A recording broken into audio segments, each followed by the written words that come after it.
Welcome to Tradiers, the Trader's Edge. I am Jim Iuorio. That's Bobby Iaccino. Thank you guys so much for making this such a successful project for us. We really appreciate it. All the involvement we get from the listeners. You guys are the best. Also, please come join us at unfilteredinvestor.com, where we take a lot of the things we talk about on the Tradier Hub and turn them into, what did I say before, Bobby, that was funny? Like, I bastardized the word tradable into something else, but very granular, tradable, actionable shit. But anyway, stuff. Yeah. By the way, the reason Bobby is wearing a shirt for celebrating our team, the Bears, is because they are 4-0 in the last 4 games, 4-2 in the season. And by the way, last year they were 4-2 in the season and about to go 5-2 with 11 seconds left in a game, except for one pass from Jaden Daniels from 60 or 70 yards. Not only tanked the game for them, tanked the whole rest of the season. I'm really hoping that our guest is not either, I almost said Redskins,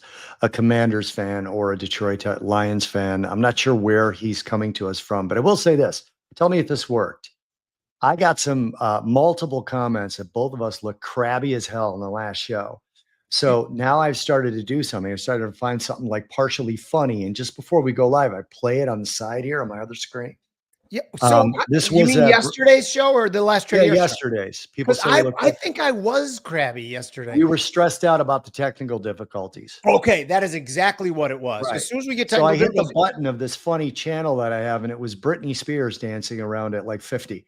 And I just started laughing. And I want people to tell us if that looked like a real smile when you started the show. I think it did. Good. Yes. Because we can't give crabby. That's not what people tune in for. And yesterday, for those who were watching yesterday, I apologize for crabby. Today, coffee, mixing a little cocoa, no sugar, but cocoa, because it's supposed to be anti-inflammatory. Do you believe that shit? No, I don't. Neither do I. And it tastes like hell too without any sugar. But anyway, markets. We covered that. Let's bring in our guest, John Kilduff, who is the editor of the Kilduff Report of Again Capital, a CNBC contributor, and on my Mount Rushmore of oil analysts. And Bobby, you're there too, along with Halima, Tracy, Bryn Kelly, the people who I know. Take one or two off. There's only 4 people on Rushmore. I can have my Mount Rushmore be whatever I want it to be. No. Fair enough. So, yeah, let's bring on John Kilduff.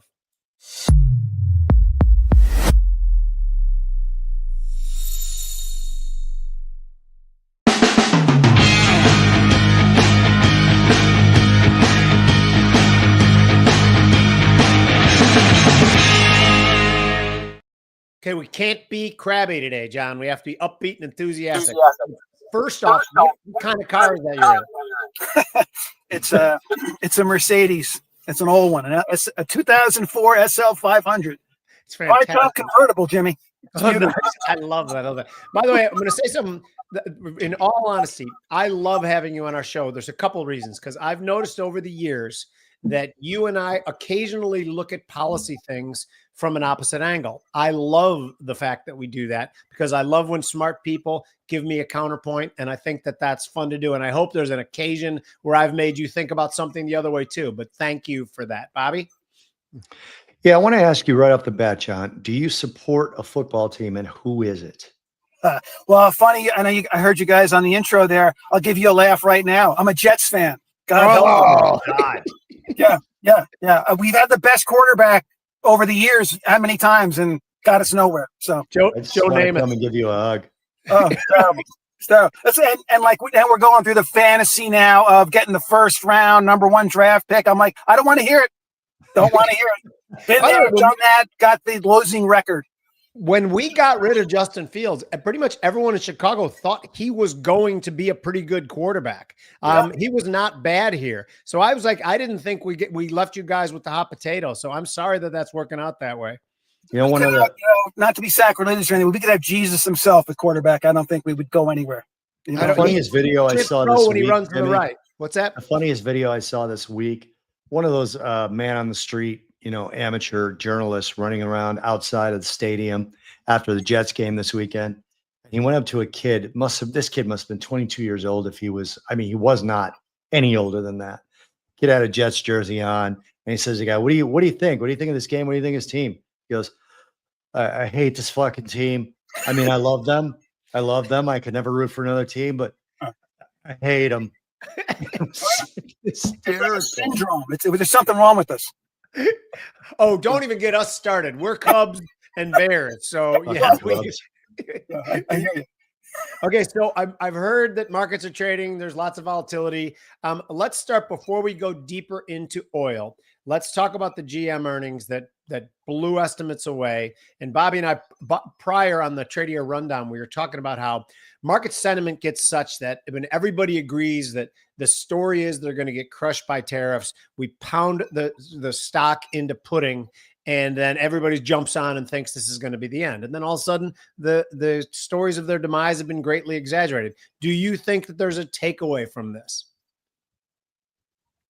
That to me, Jimmy. Yes, you, John. Sorry. Yeah. Okay. Yeah.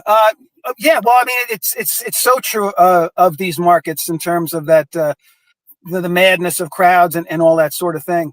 But it's interesting. Talk about policy. Just how hammered the now the U.S. auto companies are getting for that lurch into the EV press, which nobody seems to really be any kind of embrace of.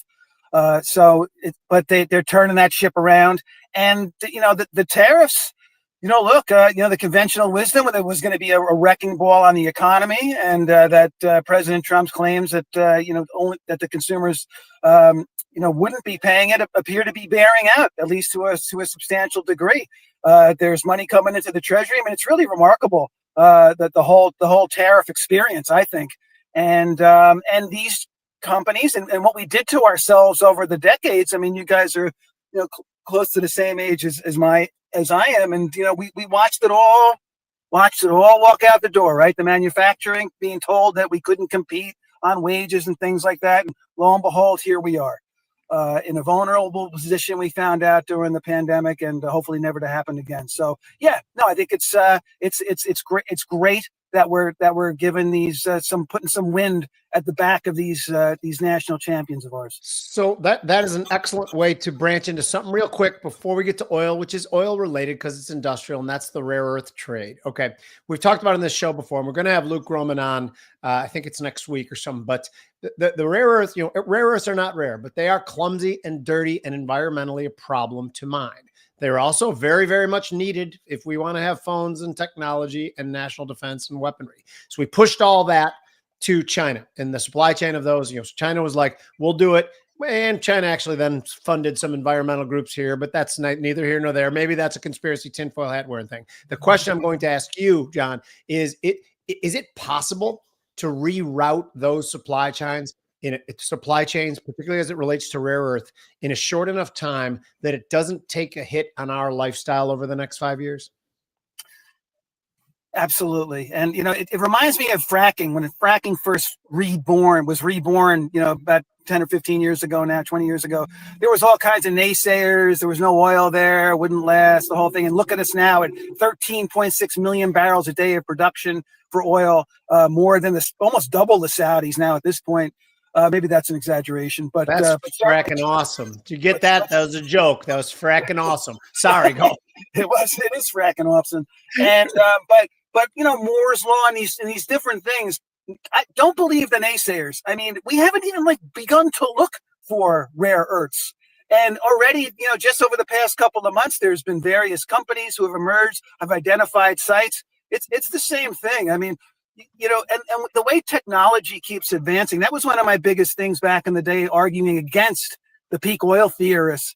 I said there was hubris to think that we wouldn't have more advanced technology down the road. I didn't know what it would be or what it was. I thought maybe satellites, things like that would help guide us, but that it wouldn't be coming to the forefront. And sure enough, here we are. I expect the same thing with rare earths. And I also expect the same thing, by the way, for this whole data center electricity hunger that's on the horizon, they tell us, to also fall way short of what the predictions are. There will be efficiencies with the semiconductors and these processes that we can't even imagine right now. They'll be driven down so much that all of a sudden they'll be looking to put bowling alleys in data centers at some point. Love it. Guys, I don't know if you'll be able to hear this, and I do have a question for you related to markets, but this is the Jets kid that, Luis, if you could put the screen up.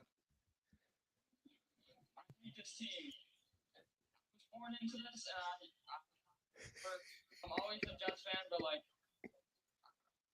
hate this Yeah, that sums it up right there. That sums it That up. is just, to me, is so spectacular. It's like so the epitome of sports in a lot of cities. I'm sure the Cleveland Brown fans feel the same way.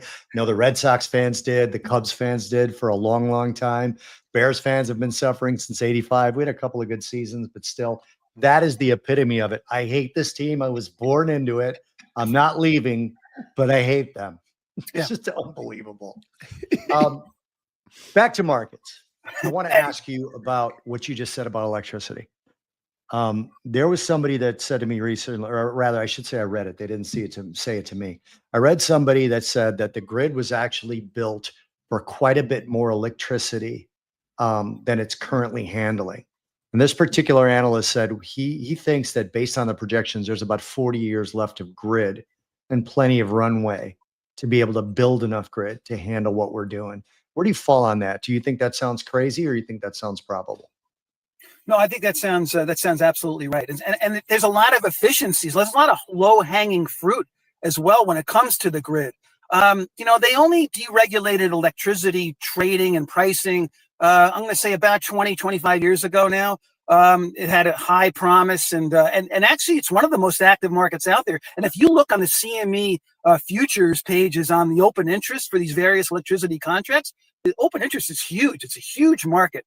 But the ability to wheel power, it's called, you generate it, say in California or down in Texas, and the ability to get it out to the rest of the country where it's needed. There's still a lot to be done there.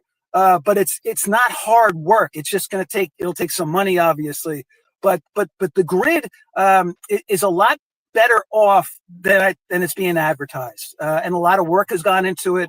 And partly because of the, inadvertently, rolling out of smart meters, real-time pricing, things like that, have gotten these upgrades and this granularity to really demand points that are going to allow the grid to live on very well for some time. So I would totally agree with that assessment. So John, about a year ago, I started accumulating in the nuclear space, because I thought, well, again, how I trade. Like I can think all I want about what the power needs are going to be or what they're not going to be. But what I prefer to do is think about what the other people think the power needs are going to be and what they're not going to be. So I loaded up on nuclear through two different names, and it's been a great trade. It's been faltering a little bit in the last couple of days. Do you think you can get too over your skis in nuclear? Or do you think that's still going to be the answer, the tradable answer?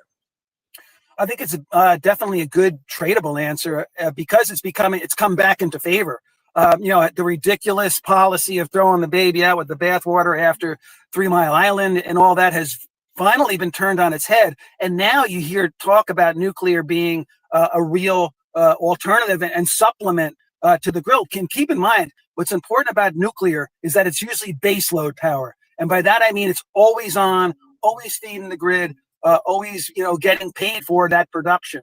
So it's important. And I fully expect that to be part of this emerging panic over not having enough. I mean, to make it overbuilt down the road, Jim, but in the short term, with the sentiment and the embrace of it, absolutely, this is a time to be in it. Do you think the No Kings protest worked? Did it work to get rid of the Kings? I'm sorry, that's not a question. Let's talk about crude oil. Didn't get rid of Burger King. I can see the one open down the street here. So there you go. There's a king. First of all, I want to thank Jonathan Barnett for that Jets kid. He put it in the chat here. Also got a couple of comments. Remo drives a Benz 2006 E350. Also has a 2008 C300. Those cars seem to last, huh, John? Seem to last. They really do. Remo, a Yankees fan? Are you kidding? It's like rooting for the plow over the tulip. You know what I mean? Come on, you're a Yankees fan, please. I'm a Mets fan. Okay, I was talking about Remo, our buddy. I want to bear my psychosis, my psychotic, sports, profile. But there it is. He's Jets, he's Mets, and he's a commodities guy. Like it's all about volatility for kill right? How have I not been involuntarily committed yet? Bobby, can I ask you a question, and then I want John to comment on it? So, okay, you look at because Luke Groman a couple of years ago said, you buy gold, you sell oil. And he came up with a really good thesis for it. Well, oil's been heading down for a long, long time. What are the 3 main reasons, whatever the hell it is, Bobby, that oil's in the dirt like this, and what changes that? Because I'm starting to look for longs. Well, I don't know what changes next. To me, the spikes you always see in crude oil. I never like to use the word always, but the vast majority of the time when you see a spike in crude oil supply, it is a supply disruption. You rarely get grinds higher in crude oil. You get shocks that then grind higher, but you generally get grinding crude oil Because there's no movement. huge spikes in demand. There's huge Well, cutoffs. yeah, I mean, you can get you grind up in demand, and oftentimes there's been suppressed supply that comes in to fill that in due time. So, in terms of the up move for crude oil, I think it has to come from stronger global economy, and I don't see that anytime soon. And that's actually what I was going to ask John here, because when I look at the crude oil chart, we're up the last two sessions, but we're sitting at the lows we set around May, right? Let's call it between April and May of this year. And then we rallied off of, I don't even remember what, some sort of, I don't know if it was tariffs or Ukraine or a dead camel. I don't know what it was. Something happened where we rallied up. I don't even remember the events anymore. And then we popped a little bit higher, but the chart still looks awful to me. To me too. We're talking about very recently, there was rumors that OPEC was going to return to producing an extra 547,000 barrels a day, and they didn't commit to that, right? They may come up with that in a little while. The IEA says basically oversupplied. The EIA says oversupplied. OPEC says it's balanced. But John, we all agree that OPEC tends to lean their analysis towards stronger prices than we have today. So I don't have anything for that, Jim. I don't have any thesis as to why it would go higher, except that it's too low. So, and I don't even know that it's too low. So, John, two questions. Why has it been a dog, and what's going to turn it around? It's been a dog, really, as Bobby was mentioning. The demand side of the equation just hasn't been good, and the demand side of the equation really is China.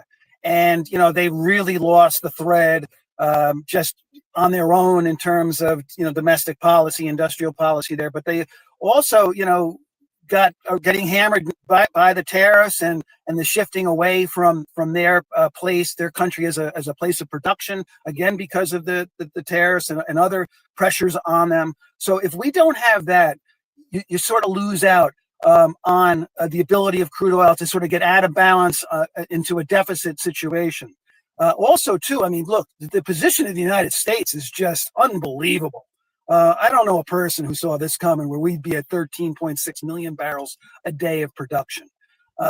So that's the biggest thing. My biggest issue with this right now, in terms of could we get a rebound, is Brent hasn't broken down below $60 a barrel, so there's still hope for the bulls there. And also, too, when the sentiment gets this abject to one side or the other, I get a little nervous. I can certainly and I mean accepting of this glut theory that has now burst on the scene here for 2026. If the U.S. production holds up, if the Chinese can't get out of their way, and also I'll just talk in a second about how we got to be concerned about China. I think from what we're all starting to hear about senior military leadership changes, a potential threat to President Xi internally. If China were to go into any kind of political turmoil, look out below for oil because that will be very damaging to their economy and for the demand outlook. So that could make matters worse. But to the extent that it's lions laying down with lambs with President Trump and President Xi here when they have their meetings coming up soon here, things could stabilize. But there's just a lot of problems for this market, and the Saudis just have been dying to engineer a higher oil price. They weren't able to do it. The fantastic Saudi lollipop, that extra production cut that they gave the market for the past year and a half now, did nothing. And if anything, they're losing market share. But that will be the other shoe to drop as well on the downside, guys, is that if the Saudis finally throw yet another tantrum, that will break the price to the downside as well. I got to keep reminding everyone that the negative prices that we saw in the beginning of the pandemic in 2020 was really kicked off by the Saudis going into a full-out production mode to battle for market share. And every time they've done it 3 times at least. If you look back in history, they've always cratered the price by doing that, which is their ultimate weapon. not holding off supply, oversupply because they're the low-cost producer. That's the killer for the market. Oh, that's a great takeaway, by the way. I didn't mean to jump in there, Bobby, but I love that takeaway. They can produce $8 a barrel and they're break even, right? But anyway, Bobby. Yeah, and that was one of the things, as John just said, they've been struggling to get the price up, and then they went, F it, we need to go back after market share because they were losing market share. Now, Tim just put in a comment I think is relevant to this discussion. Obviously, it is. I just heard Besson say more sanctions will be put on Russia tomorrow. Do the oil traders care anymore? This is something I said when the first round of sanctions started, and I heard John say something similar somewhere else, but John, I can't remember where. Russia they have found buyers for their oil, and that oil displaces other oil. So oil is not perfectly fungible because there's different levels or types of oil, from light sweet to heavy to the black tar. And it's not perfectly fungible, but it is a commodity in such that when you remove it from one place and it gets filled by another place, it gets filled, right? Water finds its own level. It's that kind of a thing with crude oil. So it's not that the oil traders don't care. It's that it's not going to make a difference in any large way. That's point number one, for the oversupply. Number two, my view only, how many more sanctions do we have left? Like, why don't we put them all on? What are you waiting for? Like, it's just like, we're going to do more sanctions. What are you going to do now? Like, restrict sourdough bread? I mean, what's left that it's bad shit to me. It's like more sanctions. Where are they getting them? It's a head scratcher, but I will tell you that the market is relatively oversupplied, but we also, the market is sensitive to not losing that Russian supply. So we do care. Part of what you're seeing the past couple of days here, this bit of a rebound, has been this speculation from President Trump about India not buying Russian oil anymore, or trying to curtail it. I'll believe that when I see it. I don't, Yeah, agreed. God bless them. I don't blame them. They could strike a bargain for themselves, and they did it. They found a desperate seller. So good for them, because it worked out for all of us. And I think, look, the problem policymakers have, in Europe here, every oil consuming country, is that if you do cut off this Russian oil to a severe degree, you're looking at much higher oil prices, at least for a time, or potentially, and that is going to sink the economies. We can't have expensive oil. It's just not in the cards, as we saw. It's definitely a predicate to inflationary impulses.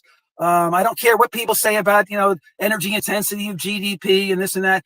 Look, that item you buy on Amazon is getting to your house on a truck that's running on diesel fuel for the most part.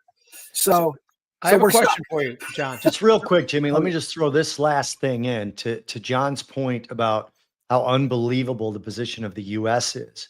We've been basically existing with rig counts between like 420 and say 490 since about March of 2024. So like over a year, rig counts have been basically flat. They dipped a little bit in like May of this year, a little bit down to the low 400s, still 13 plus million barrels a day. And that goes to John's point about efficiencies develop, just like they will in electricity, that we don't see at this point. But Bobby, are you saying that if we're not increasing rig count, we could be stretching existing wells and creating? It used to be what we say. I'm not really saying that anymore because they're proving me wrong. There was a guy I knew at MIT that told me that they used to say all models are wrong, but some are useful. So I think that my model on this is now useful, but it's been wrong. That the decline in rig counts was going to show up in production, because it hasn't yet. Maybe it will. So that was going to be what I asked John, is that, so with oil where it is now, there has to be a lack of incentive for U.S. producers to start and I know they've hit the gas quite a bit, but to hit it any further, is that an impediment to increasing production still, the fact that it's at $58 a barrel or whatever it is? Well, now it's funny. Now we're in a price zone where it's getting to be sort of desperate times. So they're going to keep producing here at these levels because they need to generate the cash flow. Even though it's probably getting close to a break-even or maybe a slight loss position, if it goes much lower, they're still going to try to hang on, but then you'll certainly start to see production shut in. What's interesting about this idea, or this situation with the rig count, we don't need as many rigs as we used to. The technologies that have been rolled out recently over the past couple of years, especially from Exxon and Chevron and some bigger guys who have taken over so much of the acreage now because of the past couple of oil price busts, is that they're using things like gel now to get the oil out of these crevices, as opposed to when they used to use water.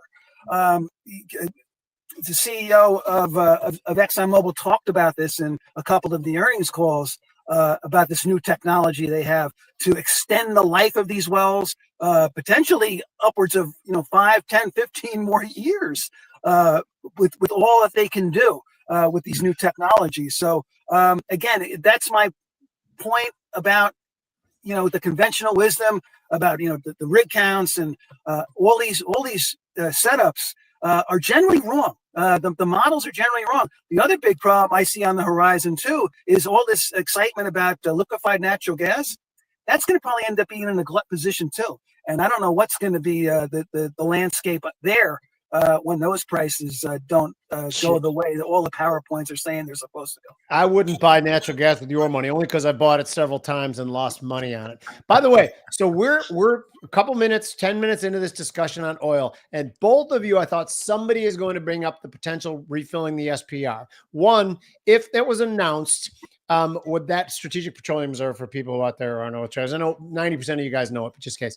But is that not a big issue? Two, is it not a concern because we know Trump doesn't want to boost the price of oil? He likes where it is. And two, now the fact that we are such a big producer, does it even matter that we have an SPR anymore? John, you go first on that, will you?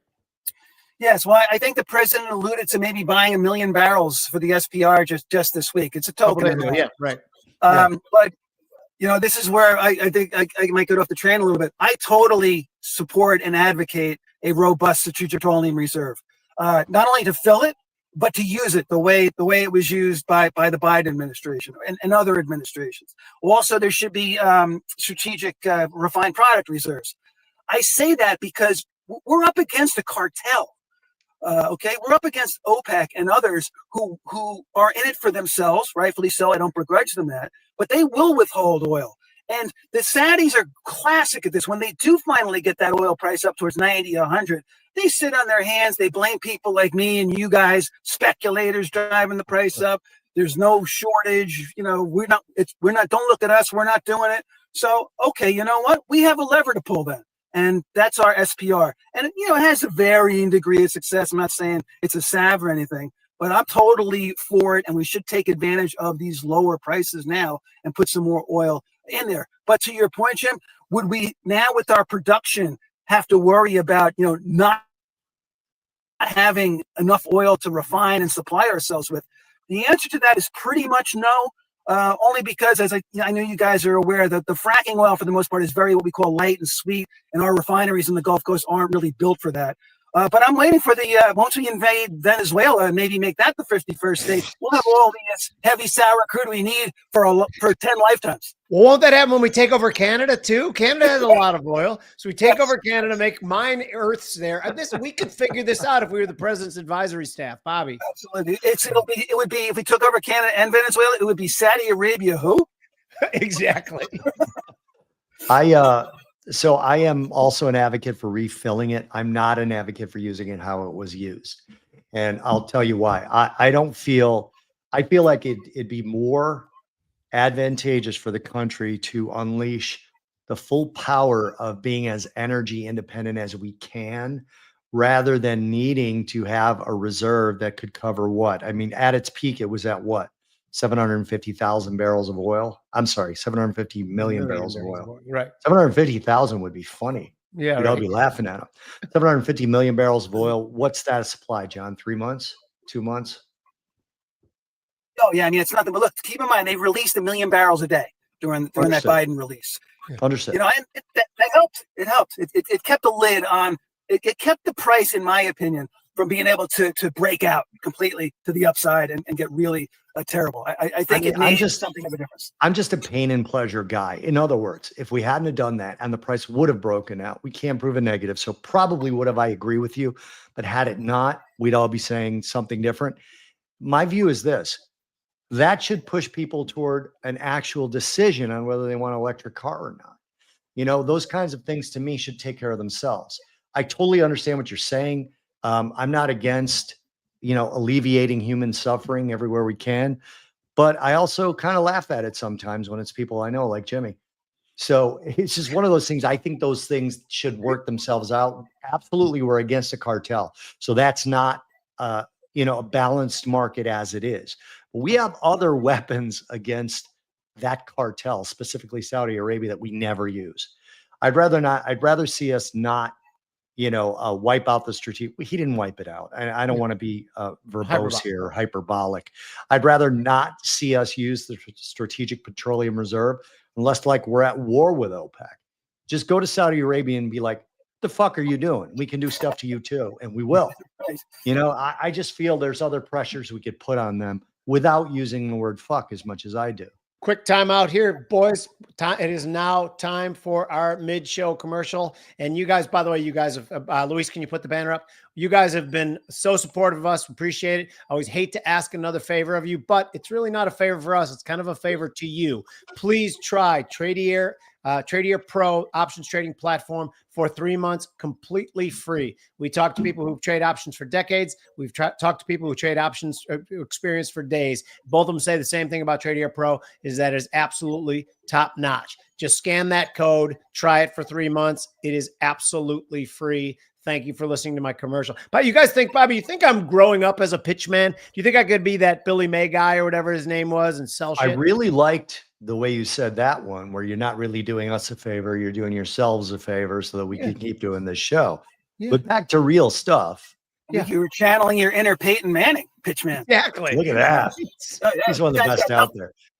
John, can I ask you a technical question about the SPR that you might know that I don't? Sure. Since about July 2023, it's increased about 50 million barrels. Is that technical, or is that something where there's actually an active? What do you mean? Like, do they get paid interest on their oil? No, I mean, just, they haven't been releasing as much, or it was pre-scheduled to get to this level, or is that them actually attempting to refill it again?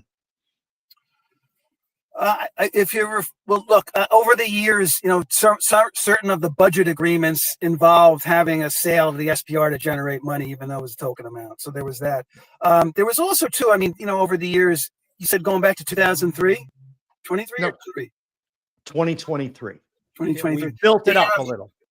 They topped it up a bit. Yeah, they took advantage of a price break. Look, I think certain of the policymakers, on both sides of the aisle, like the idea of it, like the sort of sense of security it gives.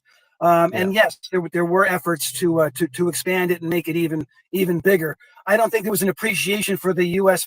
Oil production position then when that sort of came to light. So I think today, if they were to try to roll out an expansion of the SPR, I think it would be rightly pushed back on, given our level of production.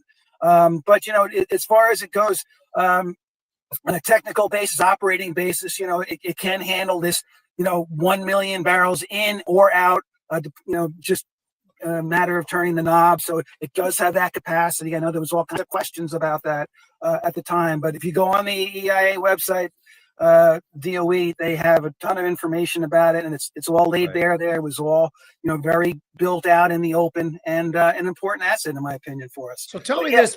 They were totally trying to expand it so that it's an even bigger cushion potentially.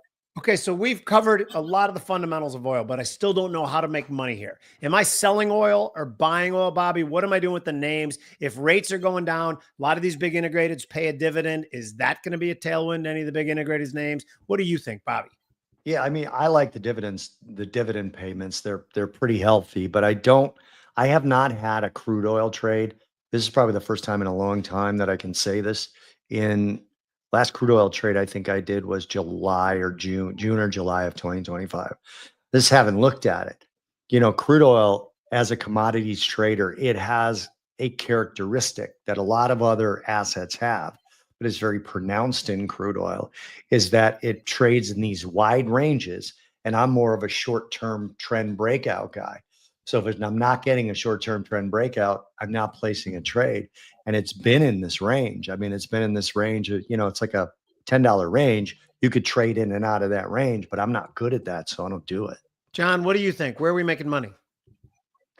Yeah, as far as the price action has been horrendous, if you ask me, over the past number of months now. Is he frozen up for you too, Bobby, or no? I will say now that we finally. What's that? You froze up for a sec. Keep going. Yeah. Oh, I'm sorry. Can you hear me now? Yeah, can be fine now. Okay, great. Yeah, so I mean, so the big test for WTI was whether or not it could break 60, and obviously it did. I think you know, just from a technical base, I would expect some retracement as we're seeing here right now. So maybe a test back up towards 60. But if we get back towards 60 in that 59 to 61, 62, you got to be a seller again for this thing to test down towards the low 50s. 58 is proven to be some good support, but it should go to the low 50s. I think it'll ring the sort of we're over and done with this around 47, 48 before it's all said and done. Look for that to occur, in that late January, early February zone when we're coming out of winter. Wasn't a bad winter, kind of a setup, and we're in that refinery maintenance season before the summer driving season kicks in. I would buy. Oh, good. As long as he's froze up, I got a question for you now, Bobby. A buyer of what we call the crack spreads.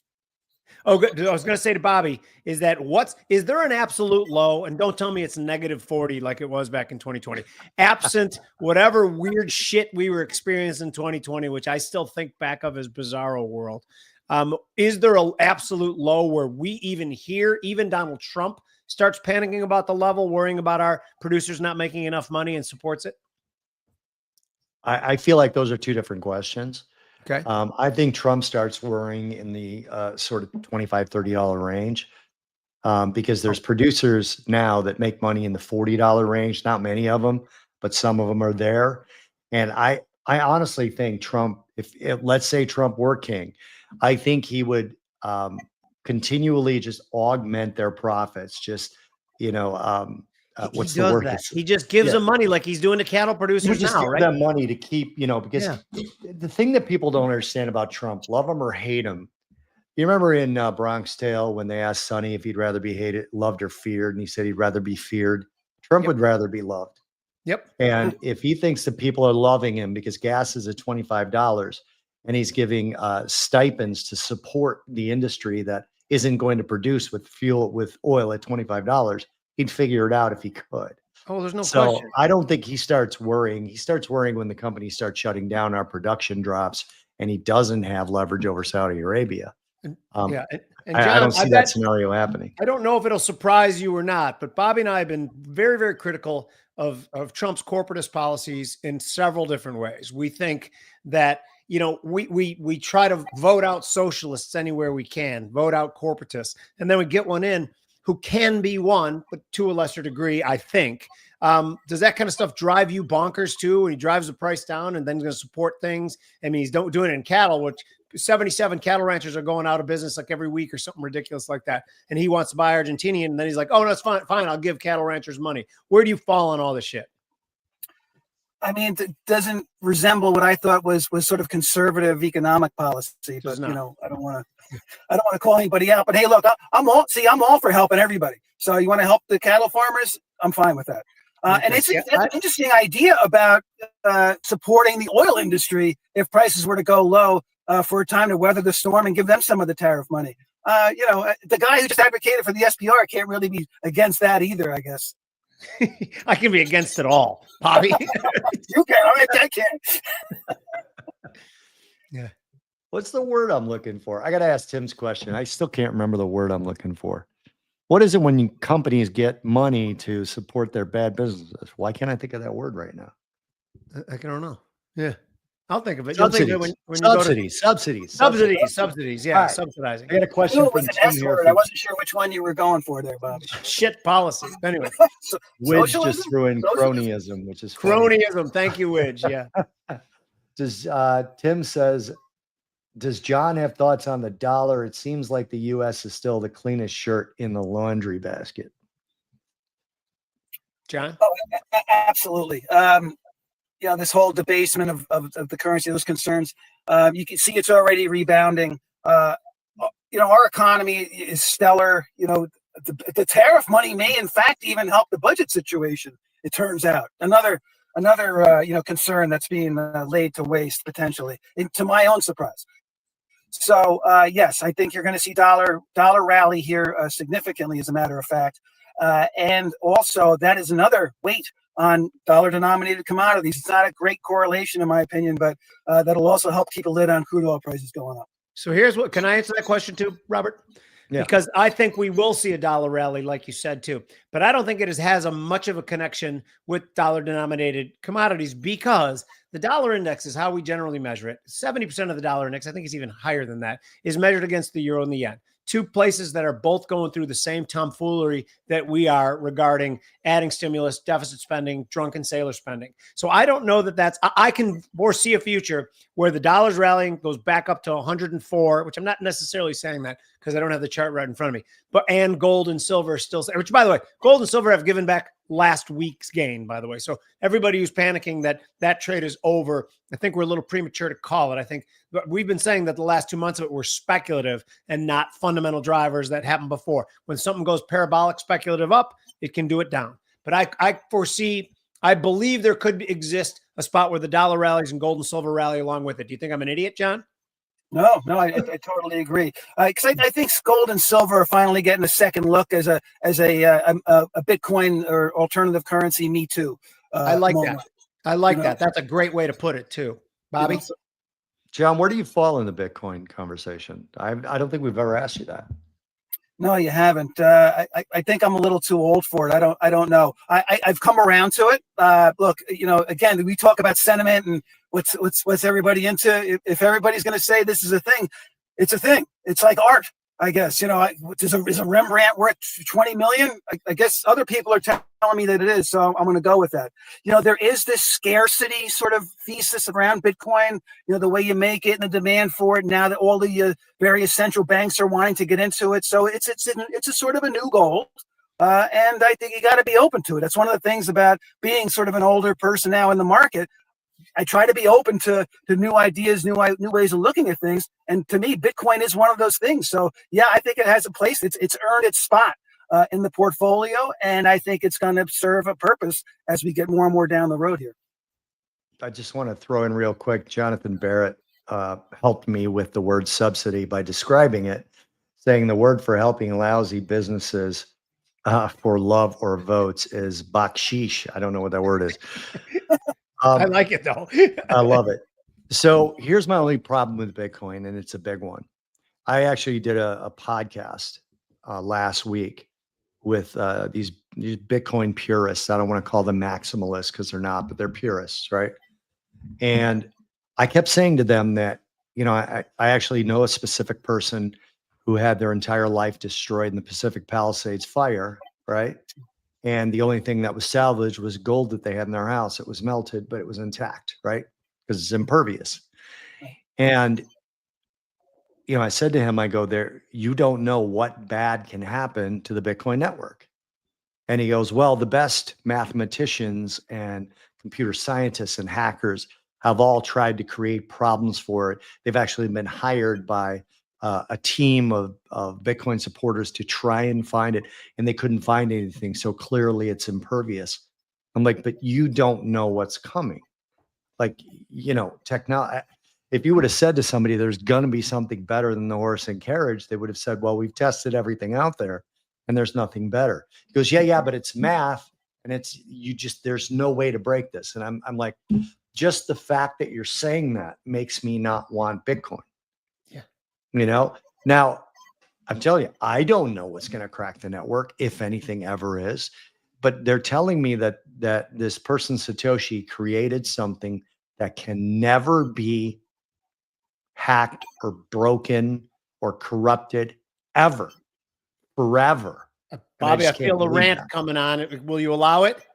Yeah, go. Okay, people, this is an easy thing to balance out. Okay, Bitcoin is obviously spreading its roots, and the more it spreads its roots, the more difficult it is to uproot. If you have 50% of your net worth in Bitcoin, I think you're a freaking idiot. If you don't have any exposure to it at all, I think you're wrong. I don't think you're an idiot. But the fact that you think you can pick the winner, whether it's going to be the dollar, gold, Bitcoin, when you don't have to, unless you're a greedy person who wants to have all the world's money, money. Why not just balance it out and live to fight another day? Bears can make money. Bulls can make money. Pigs get slaughtered. I wanted to have 3% of my investable in Bitcoin. That grew to 6%. Relatively comfortable with it, but I stopped buying at that point in time. John, it's a simple solution, right? I agree with that. I mean, it's there. It's a new asset. It's in full embrace, not only by the investing public, but global central banks, Wall Street, mainline firms. There's ETFs now, the whole thing. So it's like I said, it's come on the scene. Bobby, to your point though, one of the two things I've always been concerned about it though, if you don't have electricity, you could have a problem getting your Bitcoin. And I don't know what an electric magnetic pulse would do to it. Did they test for that? I don't know. I honestly don't know. I actually brought up the electricity thing.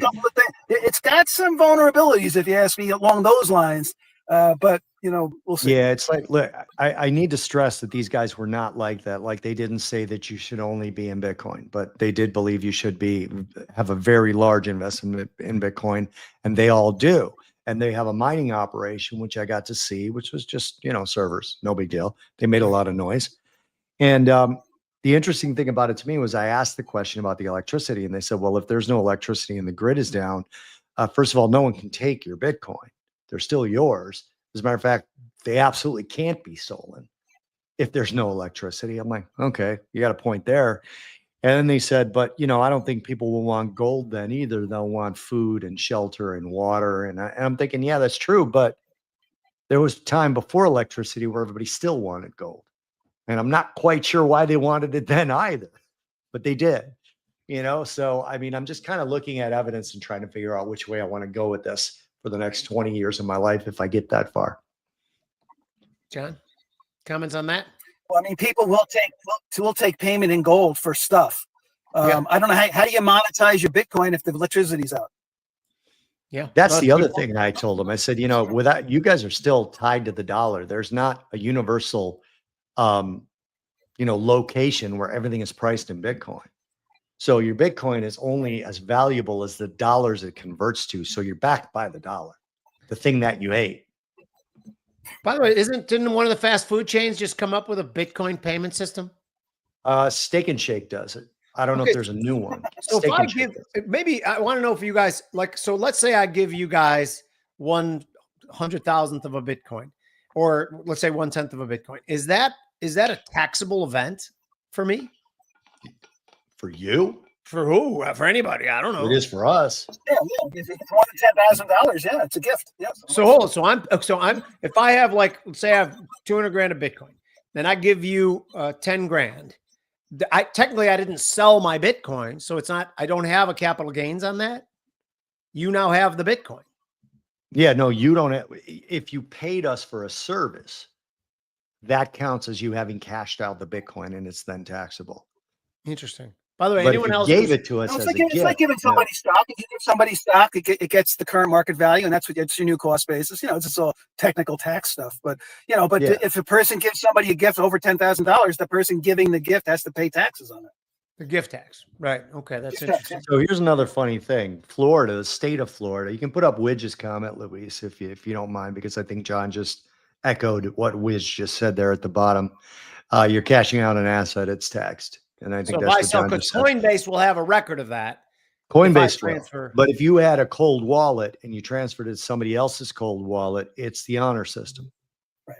Oh, I love the honor system, but I don't believe in this honor system because I think Satoshi may have been the CIA and he may have worked for Google. But anyway. Well, Florida just made transactions. Investment grade diamonds or something. Exact diamonds and gold. There you go. Yeah. Florida just made transactions in gold and silver exempt from sales tax. DeSantis, man, he's trying to win everything, isn't he? He's the best. He wants all the gold and silver. And Timmy will know something about this. He's trying to eliminate property taxes, apparently. Yeah. He's got a proposal right now to eliminate property taxes below a certain income level of the owner of the home.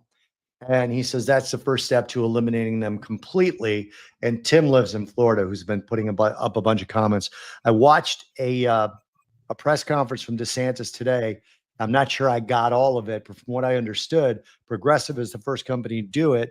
They're issuing rebates to all the people in Florida who use Progressive car insurance, because they are now refining the tort laws in Florida, because Florida has 8% of the auto accidents in the country, 8% of the insurance claims when you combine housing and auto. I'm sorry, I said that wrong, but they have 78% of the litigation against insurance companies. So the insurance companies are now saying, look, help us with this and we'll help you with that. And they've got something set up where they're revising tort law so that you can't necessarily sue insurance companies so easily. And the insurance companies are dropping rates and giving rebates to people who live in Florida. Wow. Funny how that works. Yeah. Yeah. When you have the I think you same should drive that beautiful convertible down here and look for a place, John. Totally. That's what I'm thinking. Totally.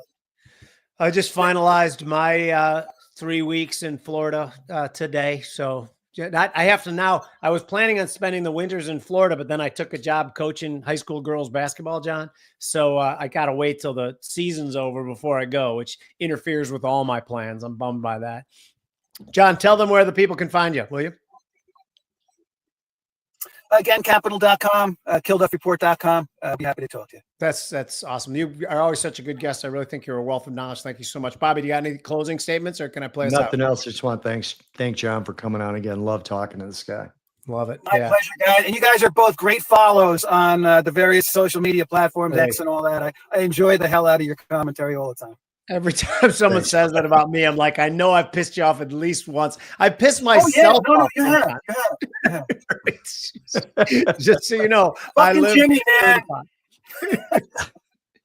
Anyway, thank you for coming on. Thank you to you guys, by the way, too, who are watching this. You guys are the best. All the input we get is unbelievable. Jonathan Barnett was there, boom, with that video. We needed it. You guys are the best. Thank you to Tradier for hosting us here. And please check us out at unfilteredinvestor.com. Bobby and I and Mike Arnold. Mike Arnold's technicals are almost, it's like voodoo. They're scary good. Someone talked about his up to 54 in silver and then done with that move. Someone sent me a note the other day going, holy shit, how does he know these things? I don't know. But anyway, it's like voodoo. But thank you guys for joining us. This has been Tradiers, the Trader's Edge. I'm Jim Iuorio. That's Bobby Iaccino. That's John Kilduff.